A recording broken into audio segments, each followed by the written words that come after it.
Bienvenido a la Iglesia del Aire, un lugar donde sin importar dónde estés, puedes conectarte para formar parte de todos nuestros servicios. Recuerda que puedes unirte por la señal abierta de Taber TV y Radio Bautista, también por nuestros diferentes medios digitales, www.tabernaculo.net, Facebook Live, YouTube Live y en nuestra aplicación móvil Tabergo, disponible en la App Store y Google Play. Gracias por estar con nosotros. Nuestro servicio comienza ahora. Tabernáculo Central, en la visión perfecta de Dios, ahora más cerca de ti. Muy buenos días, que el Señor les bendiga, mis queridos hermanos de Amaneciendo con Dios. Damos la bienvenida a usted que está en sintonía y hoy vamos a cantar nuestra alabanza de inicio, ahí donde está en su casita, con su familia. Queremos gozarnos en este culto. Buenos días.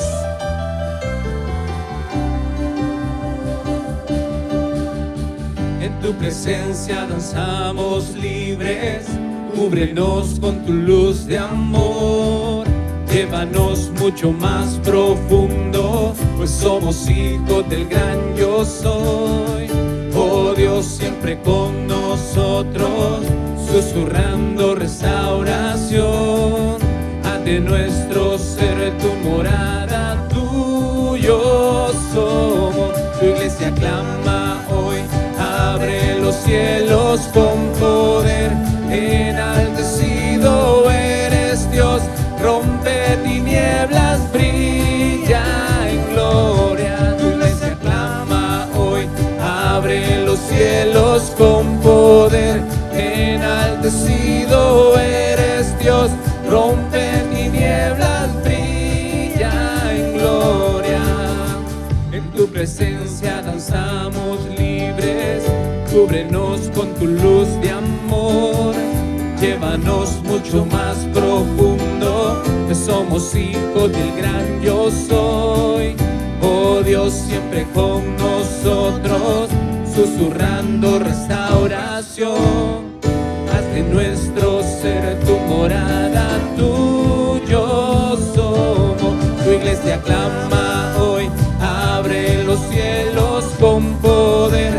Enaltecido eres Dios, rompe tinieblas, brilla en gloria. Tu iglesia clama hoy, abre los cielos con poder.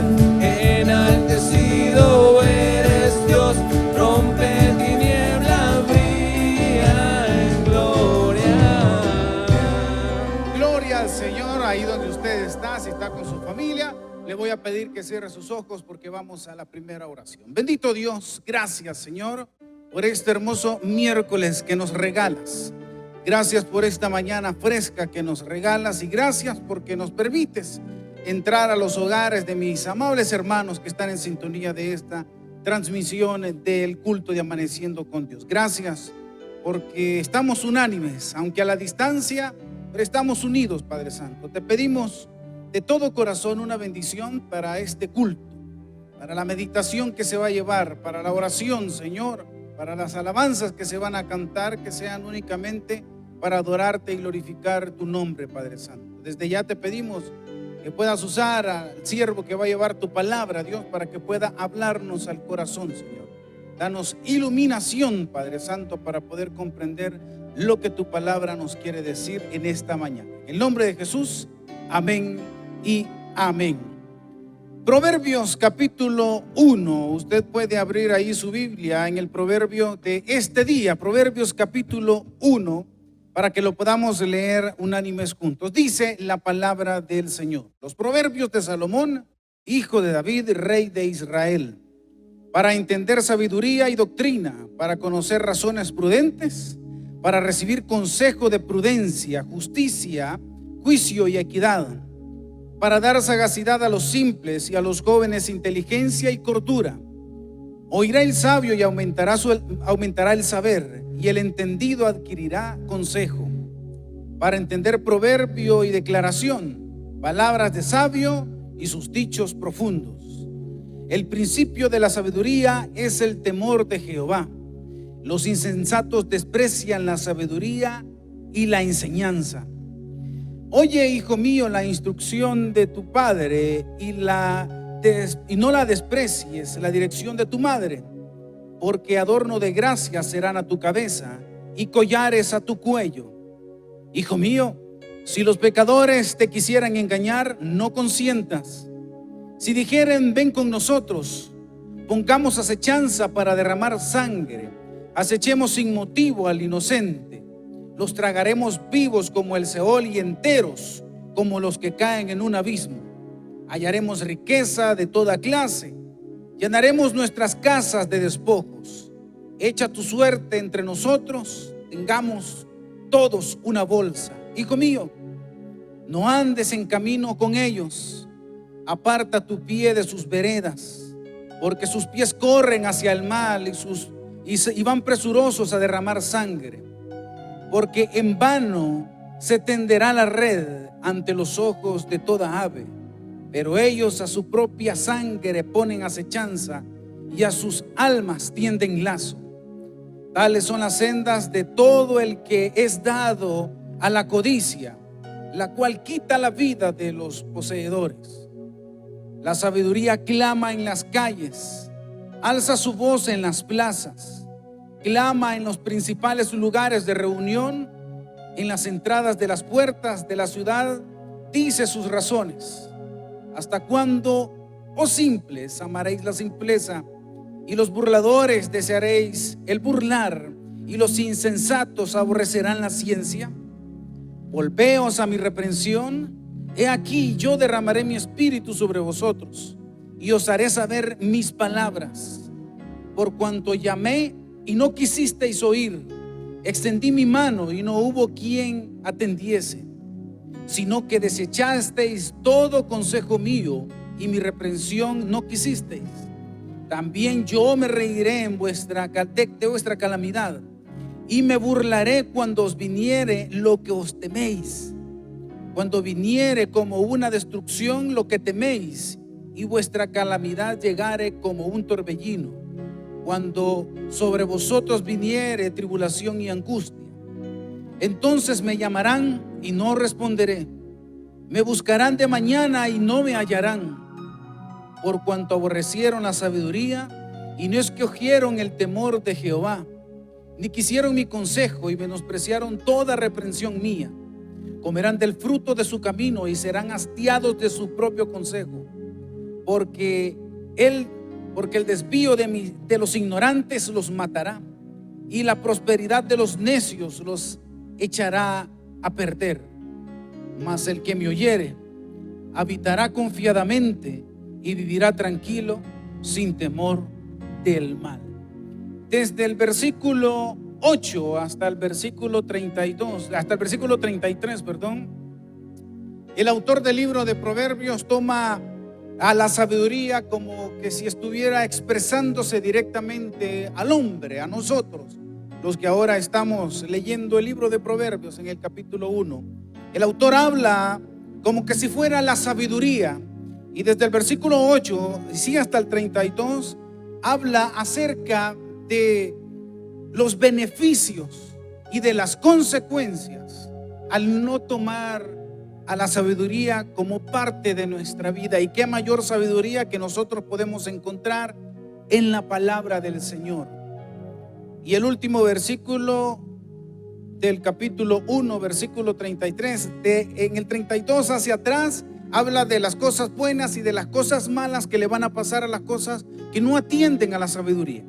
Pero mire qué precioso lo que dice el versículo 33: mas el que oyere habitará confiadamente y vivirá tranquilo sin temor del mal. Qué mayor fuente, como se lo repetí anteriormente, qué mayor fuente de sabiduría, de consejos que la palabra de Dios. Yo le invito a que cada momento que usted tenga y pueda abrir la Biblia, pueda abrir la Escritura, pueda empaparse de toda esa sabiduría. Que ya no solo le baste un consejo de un pastor. Yo se lo he dicho anteriormente también: si nuestro consejo no le basta, usted vaya a las Escrituras. Vaya a las Escrituras, ahí usted va a encontrar personajes, historias, relatos, parábolas, buenos consejos, analogías que vienen directamente de parte de Dios. Este libro no contiene la palabra del Señor. Este libro literalmente es la palabra del Señor. Hoy vamos a orar por cada una de las peticiones de nuestros corazones. Escudriñemos, hermanos, nuestros caminos. Algo en nuestra vida, por algo es que Dios no nos ha dado eso que le estamos pidiendo desde ya mucho tiempo quizás. Escudriñemos nuestro ser para que entendamos eso que nos falta corregir, eso que nos falta eliminar de nuestra vida, para que Dios pueda conceder nuestras peticiones. Bendito Dios, nuevamente venimos ante ti, Padre Santo, humildes, Dios. No venimos a exigirte, no venimos a arrebatarte, sino venimos humildemente pidiéndote perdón primeramente por las cosas malas que hemos hecho. Hemos dicho, Dios, hemos actuado de maneras que no debíamos, hemos ofendido a ciertas personas y te hemos ofendido a ti, Dios. Por lo tanto, te queremos pedir perdón, pero ayúdanos, Dios. Ayúdanos a entender de que en tu palabra es donde nosotros vamos a encontrar toda esa sabiduría.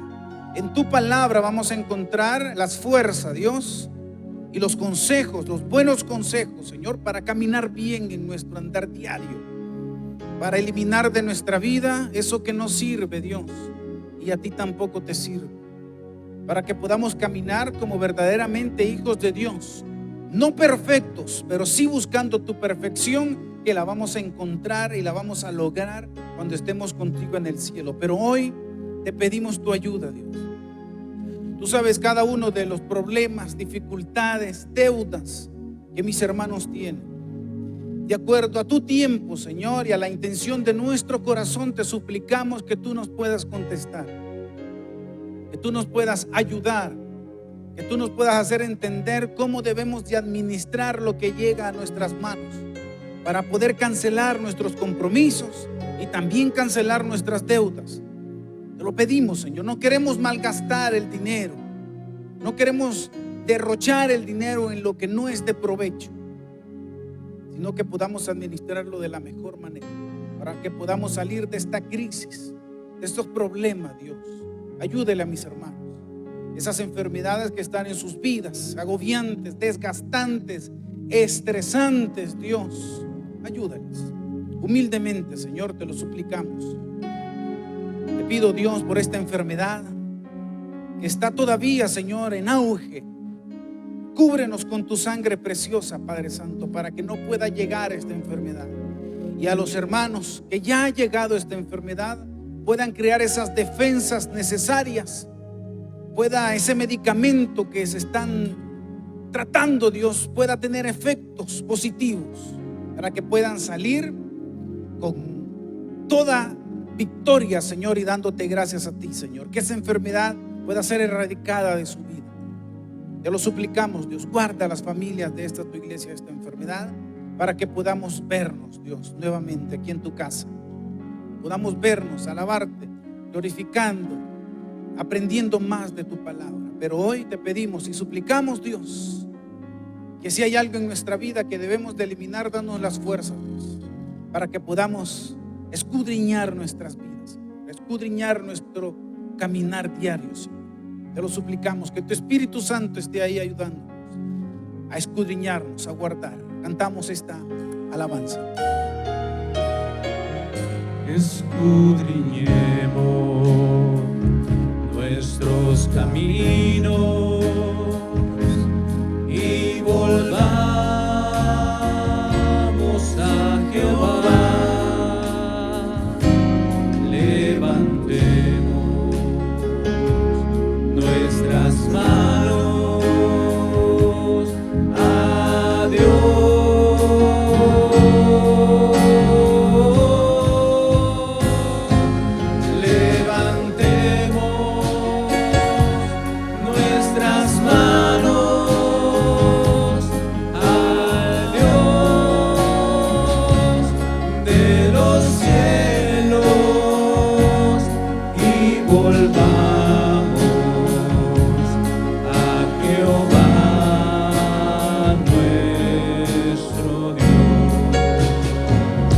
Por la bondad de Jehová, no hemos sido consumidos, porque nunca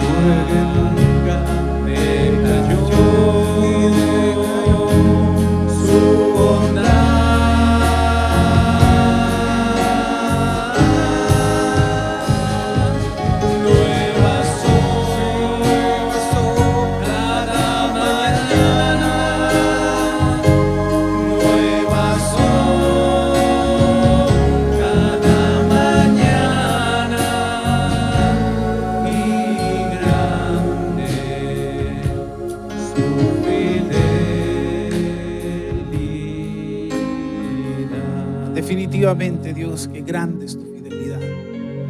Gracias por lo fiel que eres, Dios, aunque no entendamos que no es a nuestro tiempo, sino a tu tiempo, Dios, tú siempre eres fiel. Tarde o temprano tú nos vas a conceder esas peticiones. Hoy te pedimos por iluminación para poder comprender tu palabra, Señor. Usa al predicador para que nos pueda hablar, dar buenos consejos, Señor, de parte de ti. Todo esto te lo pedimos en el nombre de Jesús, tu Hijo amado. Amén y amén. Con nosotros la palabra del Señor. Amén. Que el Señor les bendiga, mis estimados hermanos. Gracias nuevamente por estar en este culto de Amaneciendo con Dios. Como les digo siempre, sabemos que representa un reto para ustedes, un esfuerzo, levantarse temprano desde sus casas, pero gracias por estar y felicidades porque usted dedica este momento para alabar al Señor y para aprender de su palabra.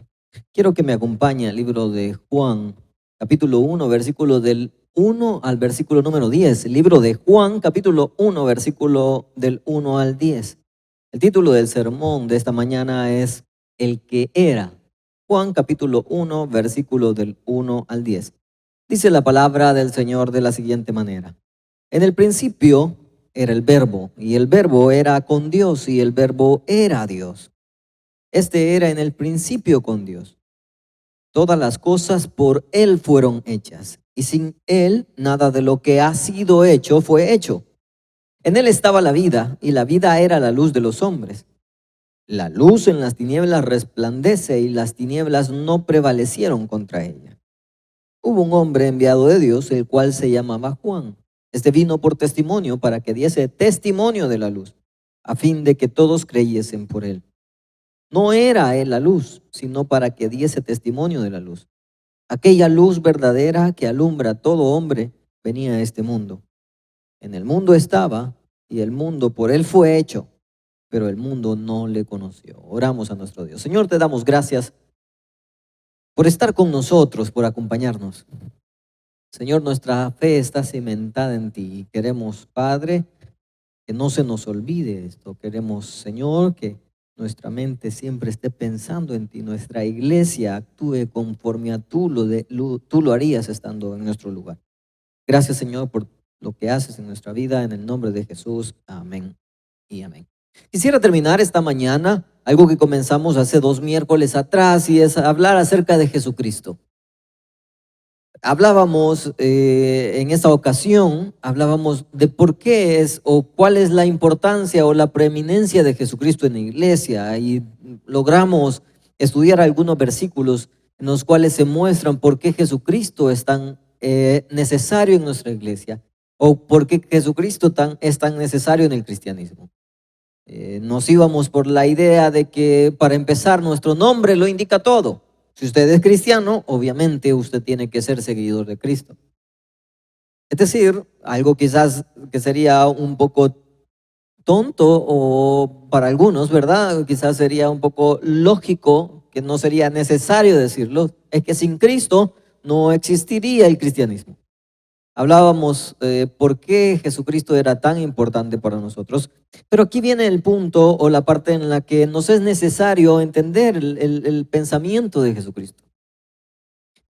Hace aproximadamente quizás unos 24 años tal vez, todavía estábamos bastante jóvenes, salíamos a evangelizar, si mal no recuerdo, ya lo hacíamos con el Club Valientes de David o con el Ministerio de Evangelismo Valientes de David. Y en ese momento nos topamos aquí cerca de la Sacamil, en Mexicanos, en San Salvador. Nos topamos con un hombre de un aproximado unos 25 años. Yo estaba mucho más joven. Entonces, al presentarle a Jesucristo, esta persona nos dijo, bueno, yo no creo en Jesucristo. Yo voy a la universidad y yo determino que Jesucristo no existe. Que no existe un cielo, no existe un infierno. Yo no creo en la religión, yo creo que Dios no existe. Él era ateo. En sus palabras, era ateo. En ese momento, pues, como joven, tal vez poco conocedor de la palabra del Señor, mucho menos de lo que ya poco lo hacemos hoy, no se me ocurrió más que decirle cómo de representarle a alguien que Dios sí existe, y lo más que tenemos como cristianos nosotros es presentar la Biblia, pero ¿cómo le va a presentar usted la Biblia? Y mire, aquí la Biblia dice que él es... y cuando esta persona ni siquiera cree en la Biblia, o sea, usted le puede decir todos los versículos posibles, pero no le sirve de nada porque él tampoco cree en la Biblia. No cree que la Biblia sea un libro inspirado por Dios, creía que esta palabra que tenemos en nuestras manos era solamente una escritura que se le había antojado a muchas personas, así que no tenía más que decirle. ¿Qué le iba a decir? ¿Cómo lo iba a convencer de que Dios existía con la Biblia? No se podía, porque él creía que Dios no existía, por lo tanto creía que la Biblia no era escrita o no era inspirada por alguien divino. Entonces en ese momento solamente se me ocurrió la única razón que él podía tener. Le dije, mi estimado, está bien. Usted no cree que Dios existe, usted no cree que la Biblia sea una inspiración divina, así que no le puedo demostrar nada. Científicamente, ¿existió Jesucristo? ¿Existió Jesús o no existió? ¿Qué dice la historia? Le dije. Pues eso no lo puedo negar.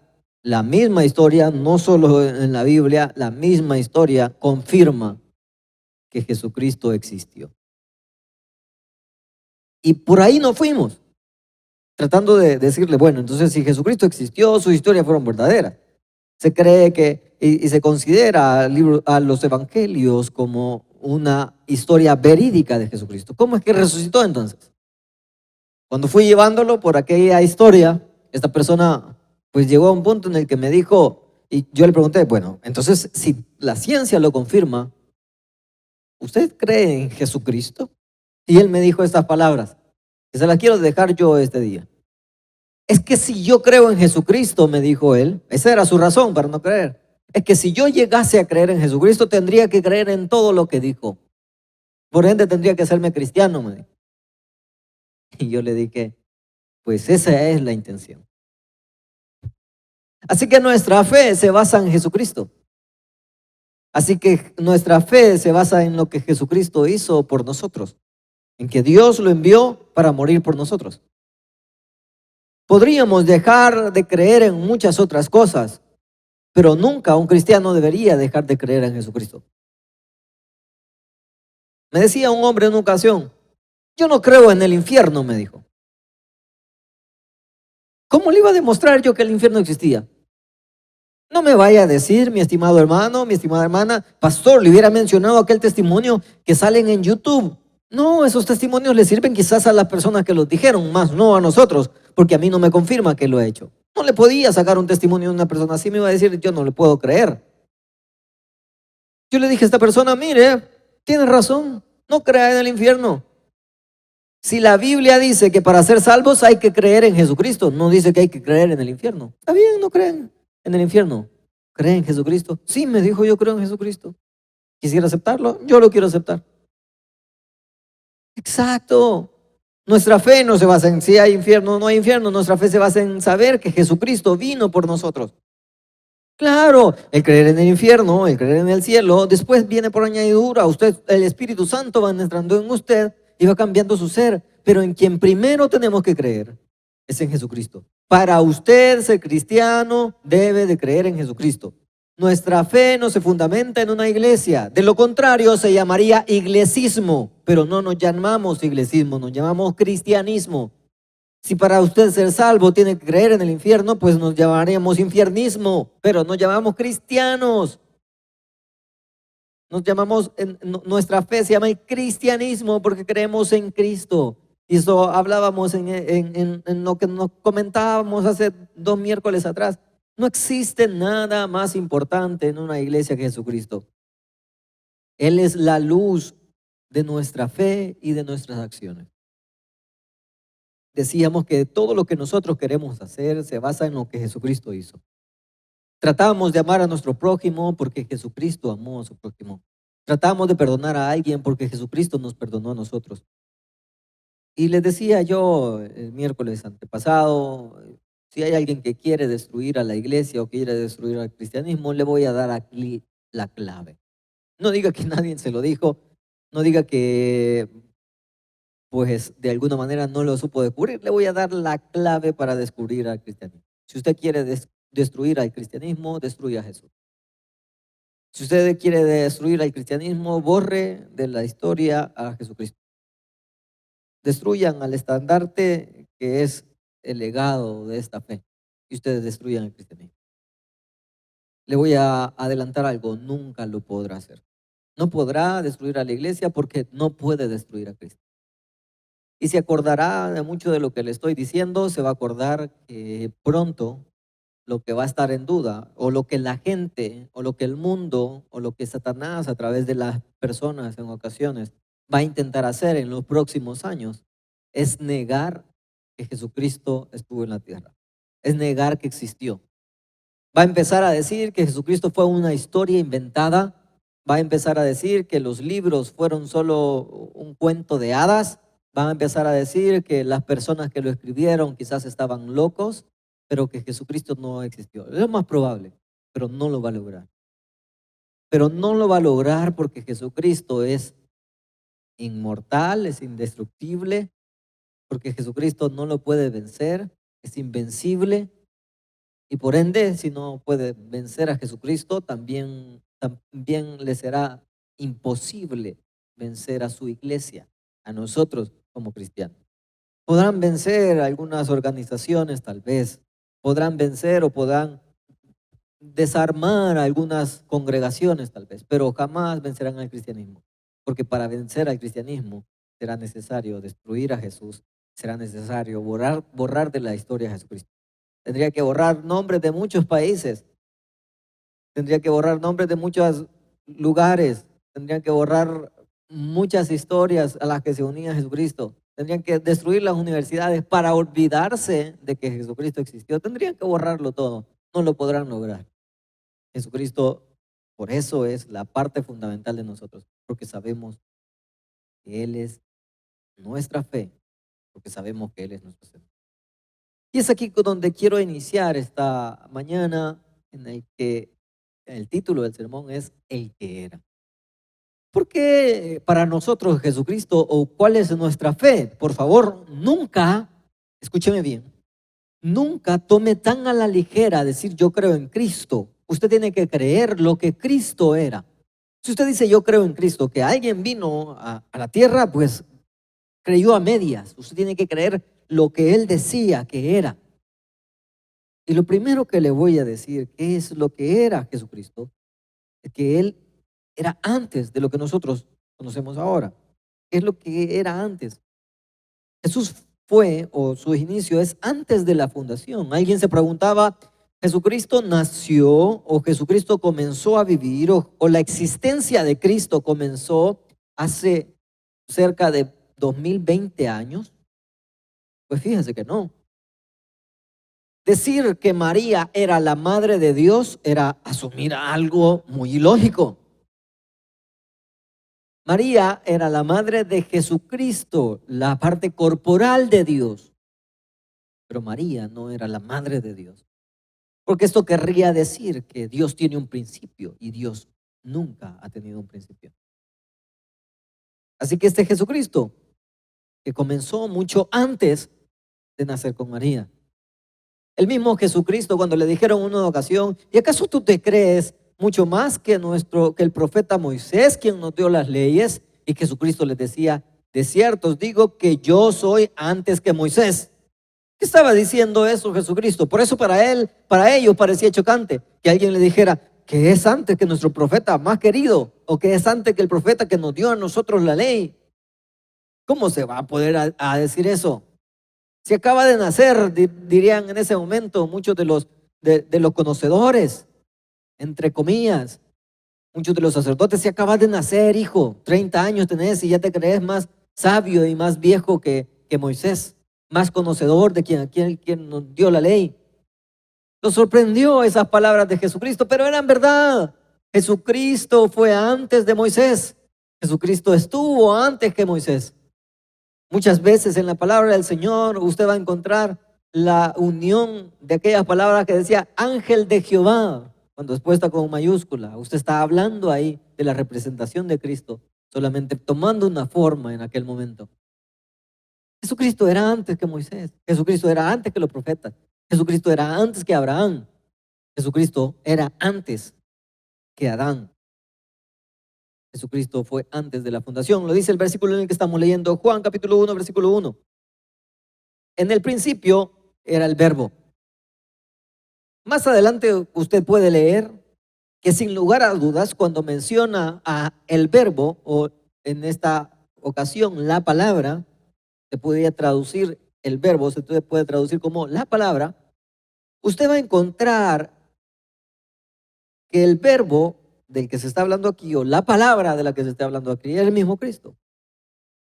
Pero fíjese, y nótelo bien, que dice en el versículo 1, capítulo 1 del libro de Juan, en el principio. Pregunta, ¿qué otro libro comienza con estas mismas palabras?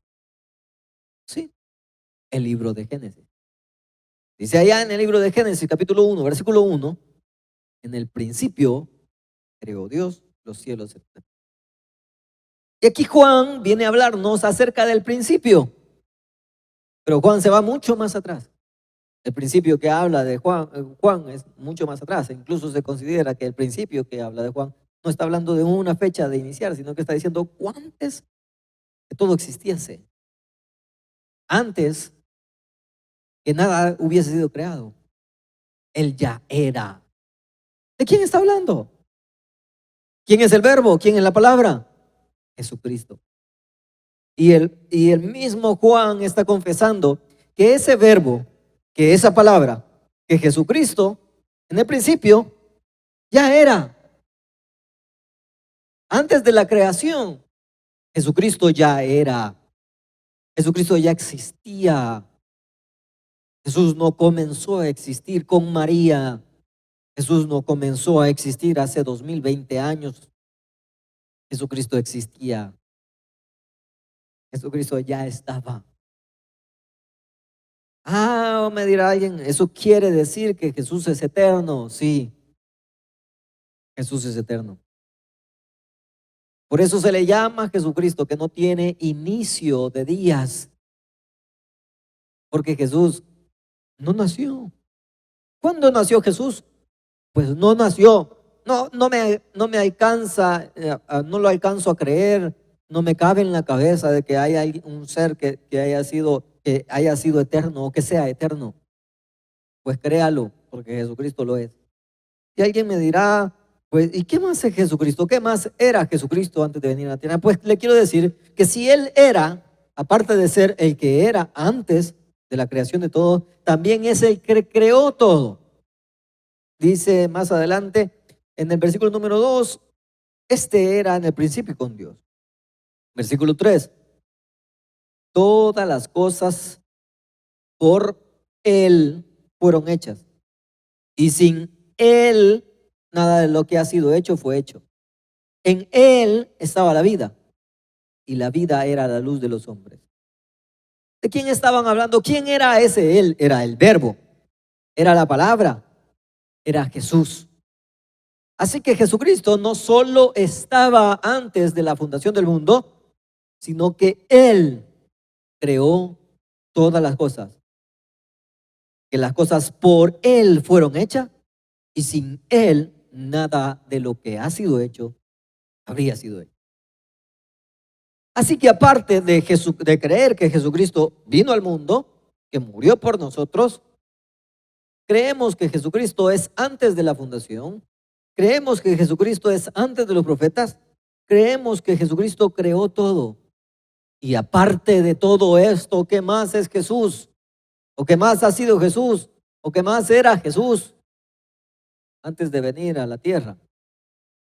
Aparte de todo esto, Jesús es adorado por todos. A Jesús lo adoran los ángeles. Le rinden honor y le rinden gloria.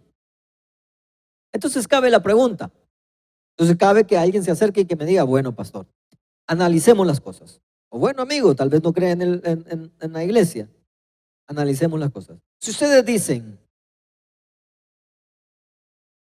que Dios solo hay uno, si ustedes dicen que Dios no comparte su gloria con nadie, si ustedes dicen que nadie puede ser adorado sino Dios, y Él no permitiría adoración en el cielo sino a Él, quiere decir entonces que Jesucristo tendría que ser el mismo Dios.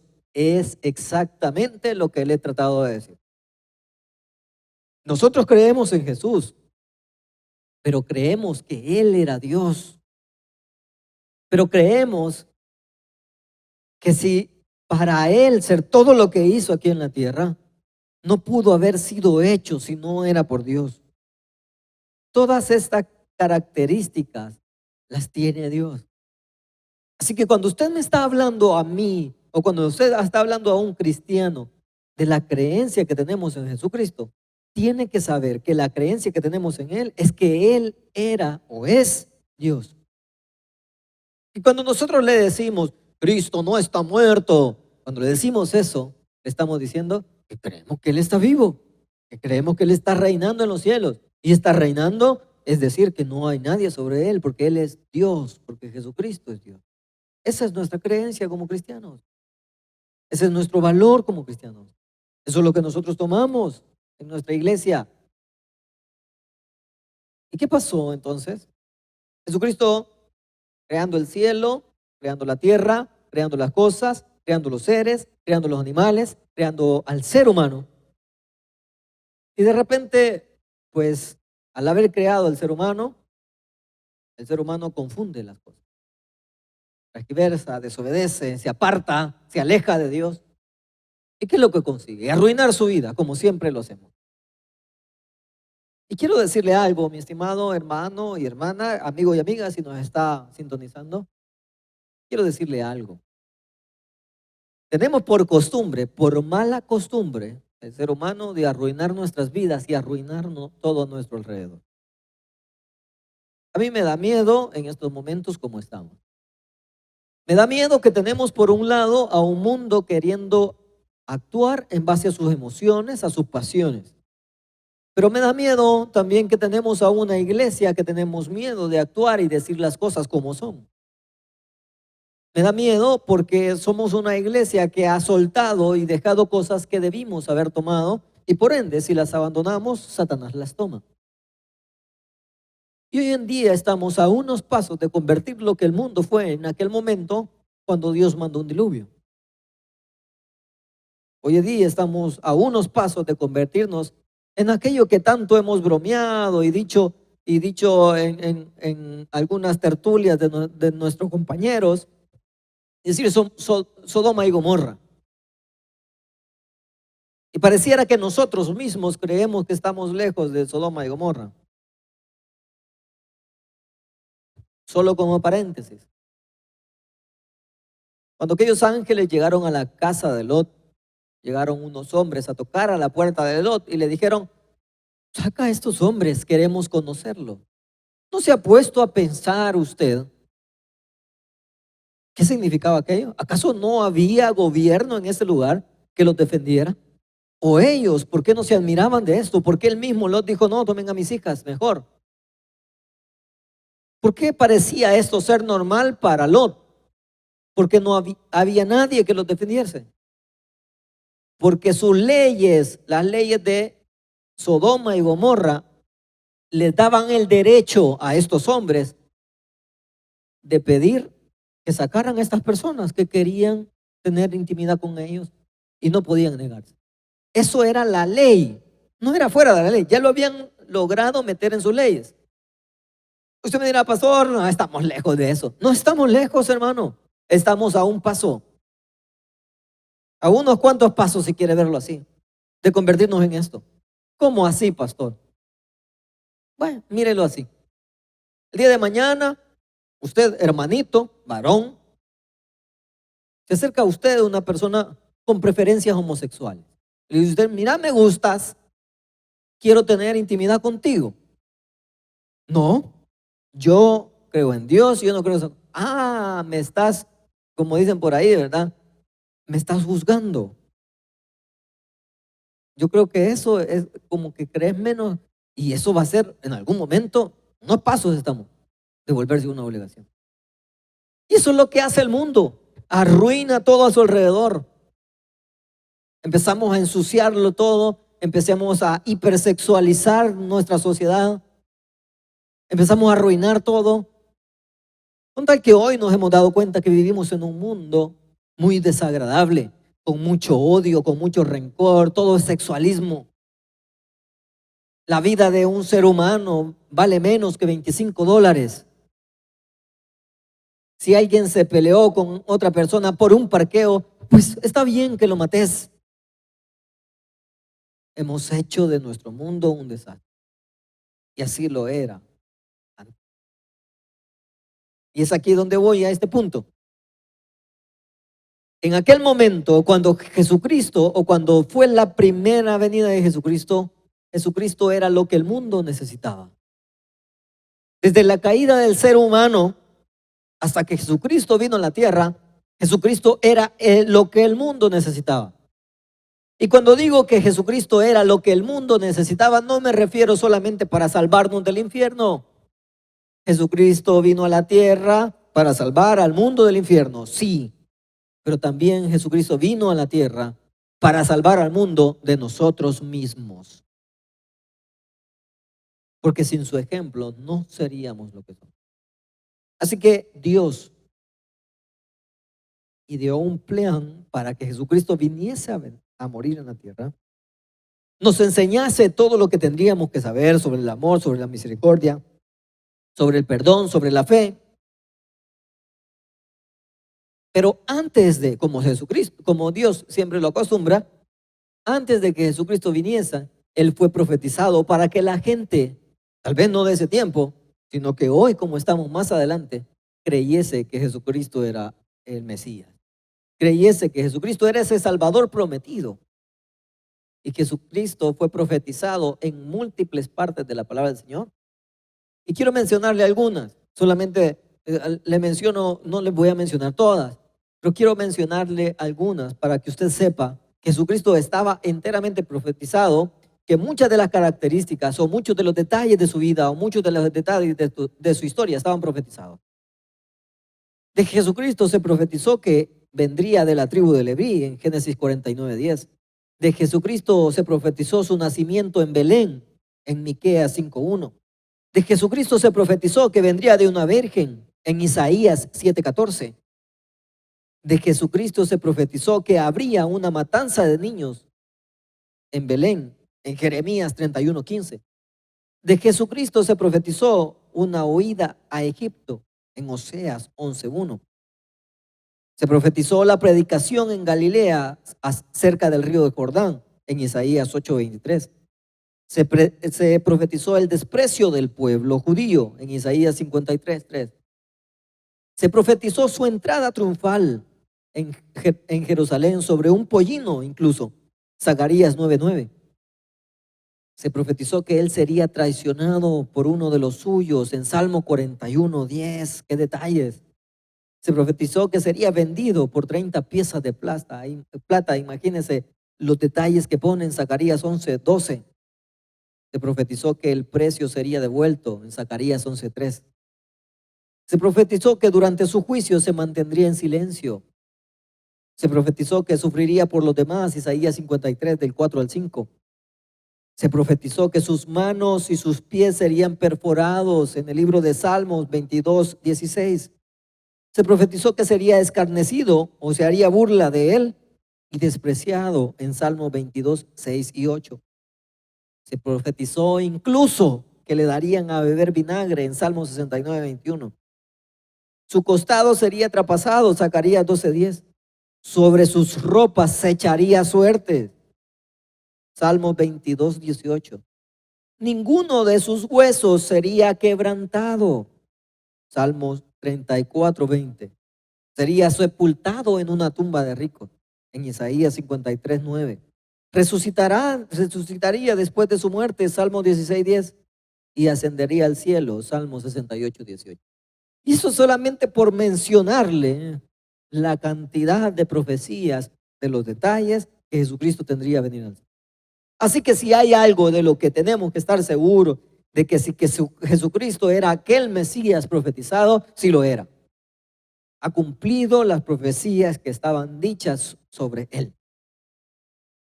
Así que tengo esto para usted.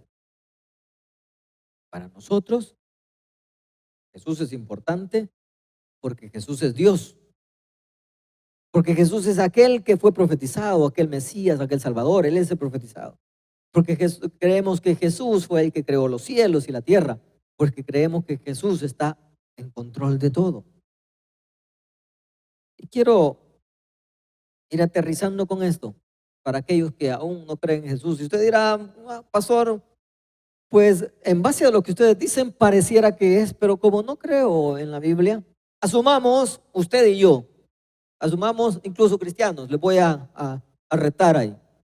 Asumamos que la Biblia no está correcta. Asumamos que se trata de lo que, como nos dicen los demás, ya que no pueden negar su existencia.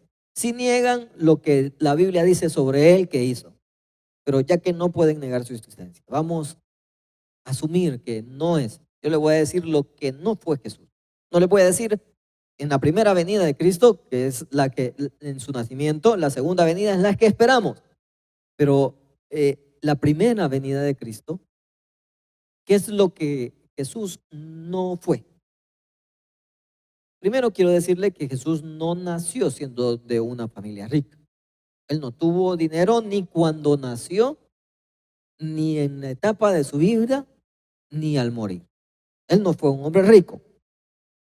Le digo que estamos hablando en términos terrenales de Jesucristo. Él no fue un hombre rico. No tuvo dinero. Él mismo decía, no tengo dónde recostar mi cabeza, no hay un lugar donde dormir, no tengo casa, estaba diciendo. Y quizás usted podrá hacer cuenta lo mismo de su vida. Pero Jesucristo decía, no tengo dinero, por ende, él no nació siendo rico y no murió siendo rico. Si usted se recuerda, él nació en un establo. Él nació a la par de animales. Él nació en un lugar, aunque muchos nieguen la suciedad de aquel lugar, pues no se puede negar que ese nunca ha sido ni será un lugar apto para el nacimiento de un bebé. Sin embargo, ahí nació Jesús, en un establo. Unas 35 personas, a lo mucho, pudieron haber estado presentes en su nacimiento para quienes le importó. No fue como un nacimiento con una gran pompa o con una gran celebración, el nacimiento de Jesucristo. Pocas personas estuvieron ahí para nacer o para creer que Él fuera el rey de los judíos y el salvador del mundo. Pues muchas personas no estuvieron ahí, sino que pocas estuvieron. Como le digo, Él nunca tuvo dinero y Él nunca, aunque lo podamos dudar por ciertas cosas, Él nunca hizo grandes donaciones a los pobres. Él no se le puede ver o se puede leer una parte en la que reunió una gran donación y se las dio a los pobres. Se dice que alimentó a gente hambrienta, se dice que sanó a enfermos. Pero usted no puede ver a él que hizo una gran donación al pobre y donó unas casas para los pobres. No lo hizo. Exactamente porque no tenía dinero. Pero no tuvo muchas cosas para dar. Tampoco se pudo haber hecho famoso por ser un gran donador. No lo fue. No fue un gran donador. No hay una parte en las escrituras en las que se menciona que él era el gran donador y por eso se podría creer que se le conoce. La historia de toda la vida de Jesucristo es prácticamente desconocida. Usted decía, lo que pasa es que él es famoso hasta ahorita porque tenía una gran historia y se conoce en el libro. No. Hay una gran parte en su vida, casi, póngale unos 25 años tal vez, de toda su vida, que no se conoce. No existe una gran historia de su vida. Lo único que se conoce son solamente 3 años de una vida pública. Sí, el inicio de cómo nació, sí, una parte de que cuando estuvo joven estuvo en el templo, pero no se conoce más. Lo más que se conoce de la vida son los últimos 3 años de su vida.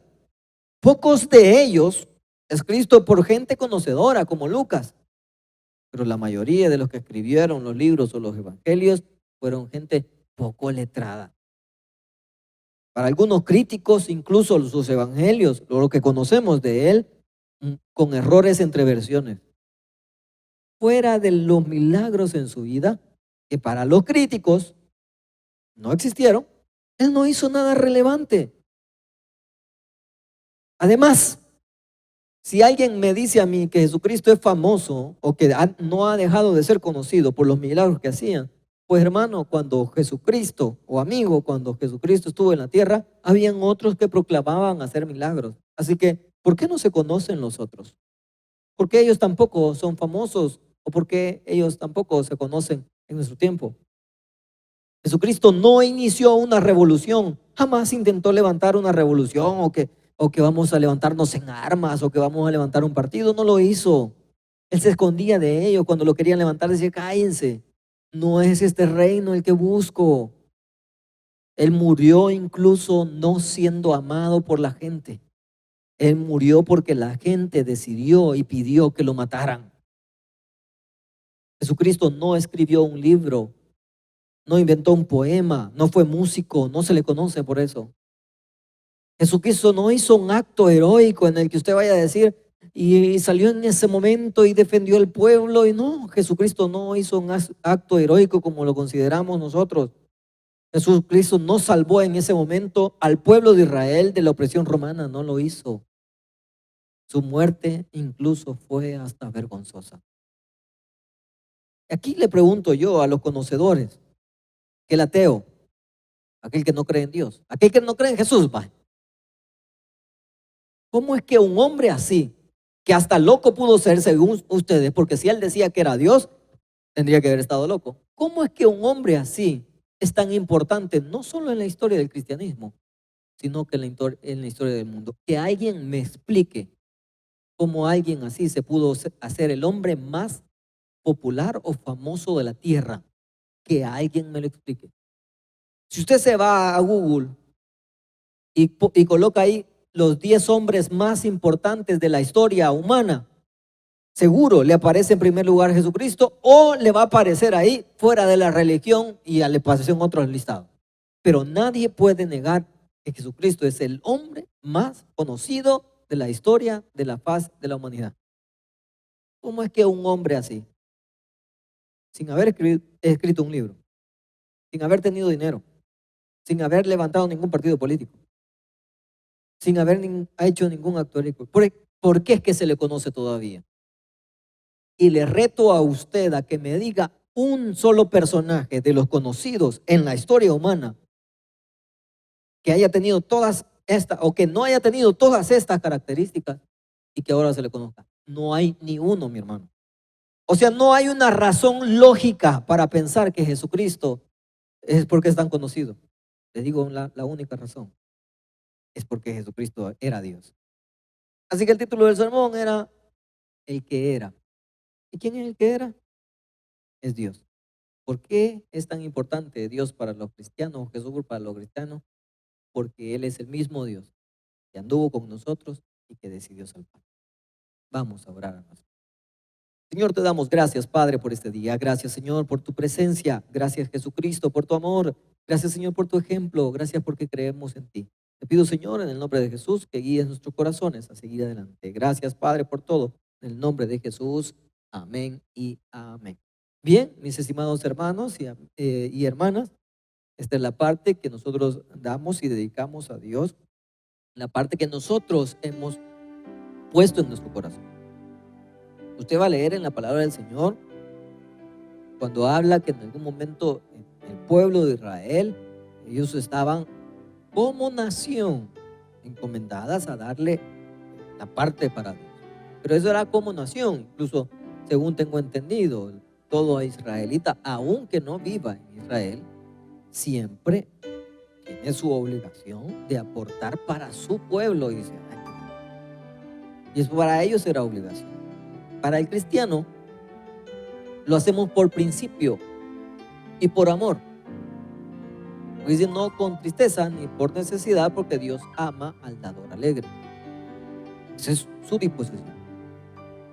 Si quieren saber qué es lo que la iglesia está haciendo, vea los medios y usted se va a dar cuenta de lo que la iglesia hace. Hace poco veía una respuesta, un tweet. Twitter últimamente se ha vuelto con mucho odio. Y ponía, ¿y qué es lo que ha hecho la iglesia en la pandemia?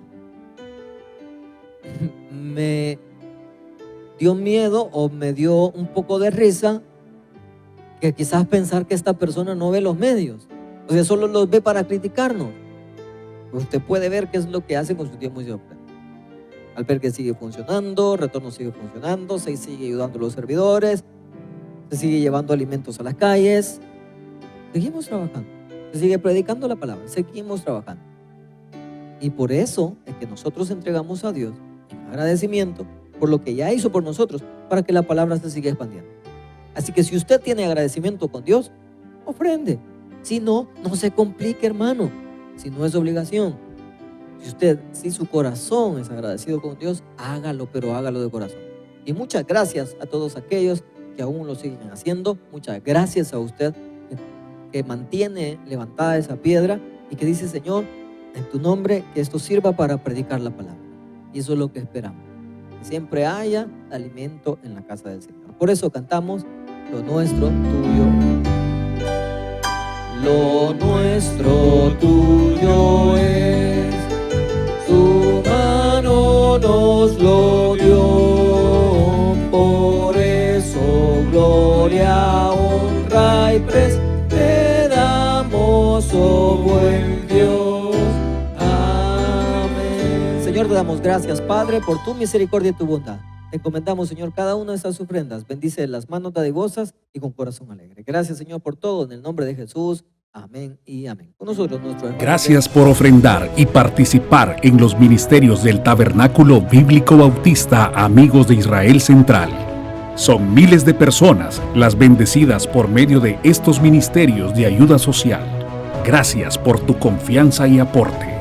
Cada programa de televisión, radio como redes sociales funciona 24 horas del día sin publicidad alguna, junto a sus 11 repetidoras y operadores que son activadas por medio de tus donaciones. Entre los ministerios más significativos de la iglesia tenemos a nuestros niños del albergue infantil, quienes están bajo nuestra total cobertura y responsabilidad.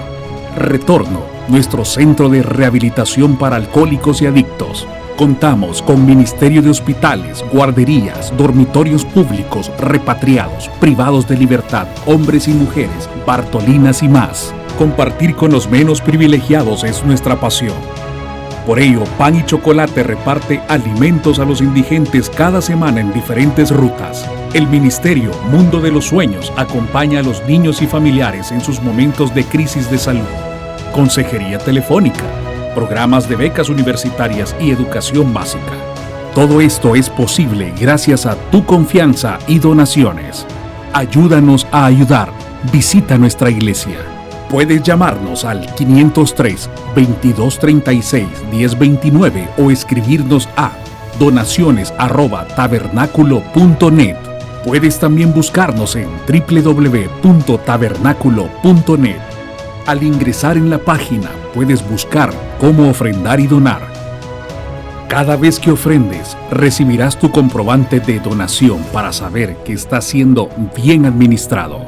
Muchas gracias. Hay mucho camino por recorrer, pero juntos lo lograremos. Dios bendiga y multiplique todo lo sembrado. Este es tu ministerio, Tabernáculo Bíblico Bautista Central. Vamos a encomendar nuestras acciones. Señor, te damos gracias, Padre, por este día. Gracias, Señor, porque nos acompañas.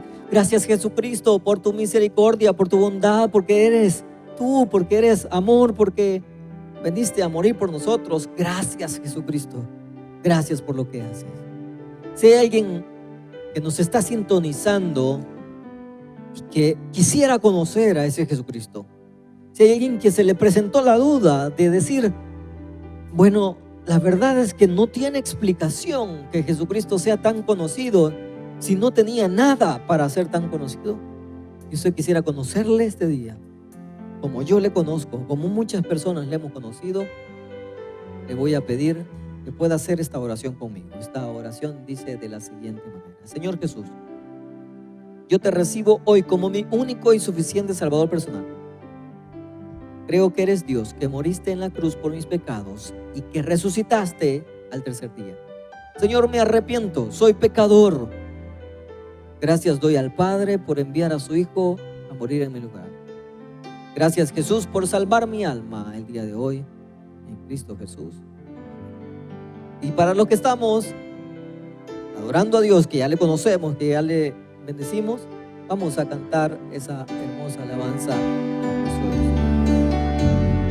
Vivo para adorarte, yo he venido a alabarte, hoy voy a entregar mi corazón. Vivo para adorarte, he venido a alabarte, hoy voy a entregar mi corazón.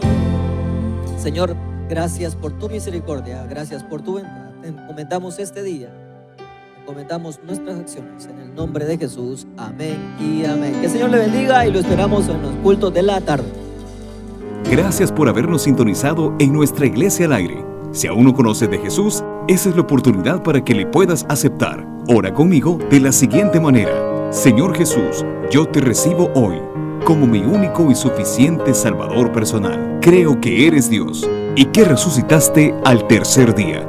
Me arrepiento, soy pecador. Perdóname, Señor. Gracias doy al Padre por enviar a su Hijo Jesucristo a morir en mi lugar. En Cristo Jesús, mi Salvador. Amén. Te esperamos en nuestro próximo servicio de Iglesia al Aire, Tabernáculo Bíblico Bautista, Amigos de Israel Central, en la visión perfecta de Dios.